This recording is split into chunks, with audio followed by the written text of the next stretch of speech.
8টার সময় আমি বের হই, আমি গাড়িতে পর্যন্ত যাই না, জানিস? আমি 5 কিলোমিটার রাস্তা আমি হেঁটে যাই শুধুমাত্র 2টি টাকা বাঁচানোর জন্য। আমি এত কষ্ট করি কিসের জন্য রে? এই শুধুমাত্র তোকে ভালো রাখার জন্য।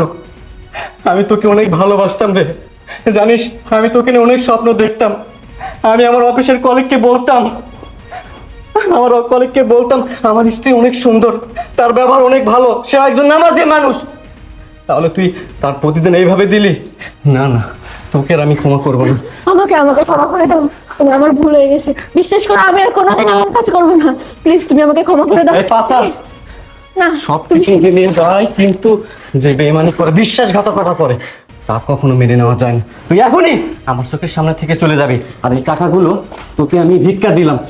যা না না, যা, ওই নাগরিক কাছে যা। আমি সত্যি বিশ্বাস করো আমি ভুল করেছি, আমাকে প্লিজ তুমি ক্ষমা করে দাও। এই পাছা, প্লিজ প্লিজ